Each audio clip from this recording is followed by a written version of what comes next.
Assalamualaikum warahmatullahi wabarakatuh. Dalam pembelajaran IPA kali ini kita akan mempelajari tentang sistem pencernaan manusia, materi organ pencernaan. Apa itu pencernaan? Pencernaan merupakan proses memecah makanan menjadi molekul kecil sehingga dapat diserap tubuh melalui pembuluh darah. Pencernaan terbagi menjadi dua macam, yaitu pencernaan mekanis dan pencernaan kimiawi. Pencernaan mekanis merupakan pencernaan yang dilakukan secara langsung oleh organ tertentu dengan mengubah bentuk fisik makanan. Sedangkan pencernaan kimiawi merupakan pencernaan yang dilakukan melibatkan zat kimia berupa enzim dengan mengubah zat makanan yang kompleks menjadi sederhana. Organ pencernaan manusia terbagi menjadi dua, yaitu organ pencernaan utama dan organ pencernaan tambahan.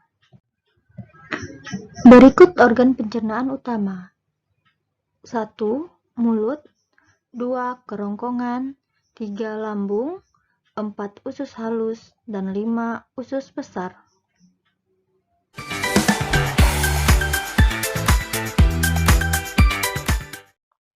Mulut. Di dalam mulut terdapat gigi, lidah, dan kelenjar air liur. Gigi. Gigi berfungsi untuk menghaluskan makanan. Terdapat gigi seri untuk menggigit makanan, gigi taring untuk mengoyak makanan, dan gigi geraham untuk menggiling makanan. Kelenjar air liur. Air liur mengandung mukosa atau lendir yang berfungsi sebagai antibakteri dan mengandung enzim amilase atau pitialin. Enzim ini akan memecah molekul amilum menjadi molekul maltosa. Lidah. Lidah berfungsi membolak-balikan makanan saat proses mengunyah. Di dalam mulut terjadi pencernaan mekanis dan kimiawi. Pada pencernaan mekanis, makanan yang berukuran roti besar akan menjadi butiran roti kecil. Pada pencernaan kimiawi, molekul amilum dengan bantuan enzim amilase akan menjadi molekul glukosa atau maltosa.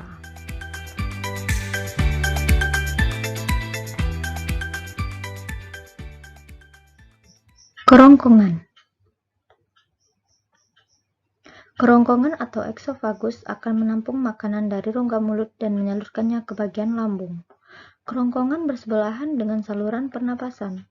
Pada pangkal tenggorokan terdapat katup epiglotis yang berfungsi menutup ujung saluran pernapasan agar makanan tidak masuk ke saluran pernapasan. Otot kerongkongan berkontraksi sehingga menimbulkan gerakan meremas yang mendorong makanan menuju lambung.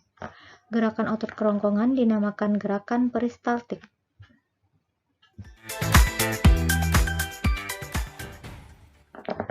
Lambung. Di dalam lambung juga terjadi pencernaan mekanis dan kimiawi. Secara mekanis, makanan di lambung akan diaduk-aduk oleh otot lambung yang berkontraksi sehingga tercampur dengan getah lambung. Secara kimiawi, proses pencernaan yang terjadi di lambung adalah makanan tercampur dengan getah lambung. Getah lambung mengandung asam klorida atau HCl, enzim pepsin, dan enzim renin. HCl menjadikan lambung bersifat asam, karena HCl atau asam klorida memiliki pH asam 1-3 yang dapat membunuh kuman yang masuk bersama makanan. Enzim pepsin mengubah protein menjadi pepton, karena enzim pepsin dapat memecah protein menjadi pepton atau campuran dari polipeptida dan asam amino.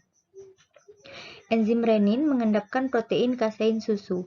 Enzim renin dapat mengendapkan protein kasein yang terdapat di dalam susu.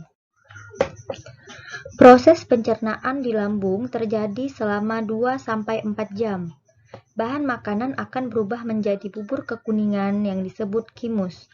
Kimus akan masuk sedikit demi sedikit ke dalam usus 12 jari yang dibantu oleh sfinkter atau otot yang melingkar antara lambung dan usus 12 jari.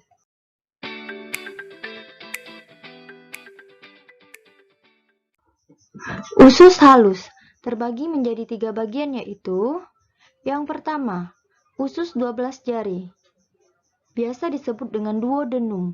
Panjangnya sekitar 0,25 meter, terdapat saluran yang terhubung dengan kantung empedu dan pankreas. Merupakan tahapan awal pada pencernaan di usus halus. Yang kedua, usus tengah atau biasa disebut dengan jejunum. Panjang sekitar 7 meter, tahapan pencernaan terakhir menjadi zat makan yang siap untuk diserap. Yang ketiga, usus penyerapan atau biasa disebut dengan ileum. Panjangnya sekitar 1 meter. Penyerapan zat makanan seperti glukosa, vitamin yang larut dalam air, asam amino, dan mineral yang akan dibawa oleh darah menuju hati untuk diedarkan ke seluruh tubuh. Pada usus 12 jari terjadi pencernaan secara kimiawi karena pada getah pankreas mengandung enzim lipase, amilase, dan tripsin. Enzim lipase mencerna lemak menjadi asam lemak dan gliserol. Enzim amilase mencerna amilum menjadi maltosa. Enzim tripsin mencerna protein menjadi polipeptida.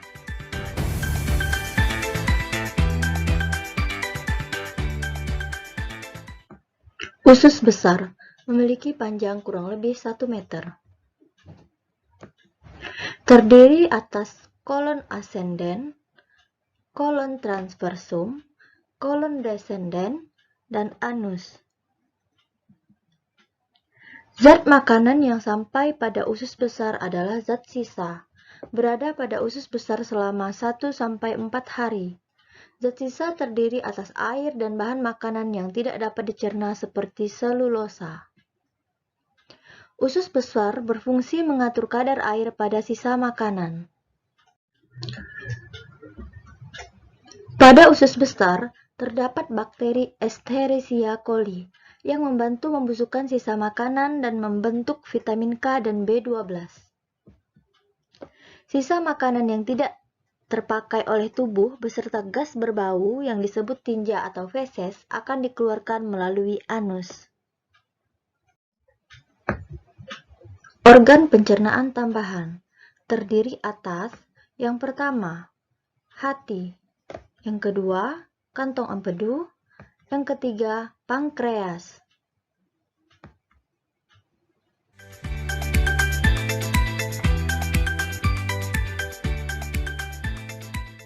Hati merupakan kelenjar terbesar dalam tubuh yang terletak di bawah sekat rongga badan dan sebagian mengisi bagian atas rongga perut sebelah kanan di bawah diafragma. Hati berperan dalam proses detoksifikasi, menetralkan zat berbahaya atau racun dalam darah. Menjaga keseimbangan kadar gula darah. Mengatur kadar kolesterol dalam darah. Merupakan organ penyimpanan zat besi, vitamin A, D, E, K, dan B12 yang dipindahkan dari darah. Hati juga mengeluarkan getah empedu.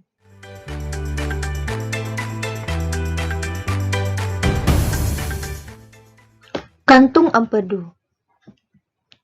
Organ yang terletak di bawah hati. Berfungsi menyimpan getah empedu yang dihasilkan hati. Getah empedu berwarna kuning kehijauan karena mengandung pigmen bilirubin dari pecahan hemoglobin.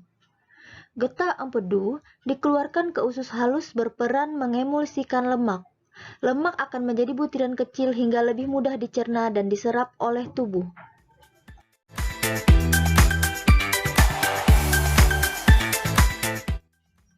Pankreas merupakan kelenjar pencernaan yang menghasilkan cairan pankreas.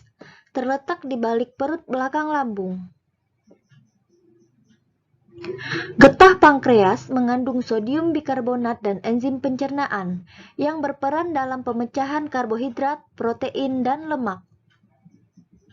Pankreas merupakan kelenjar endokrin yang menghasilkan hormon insulin.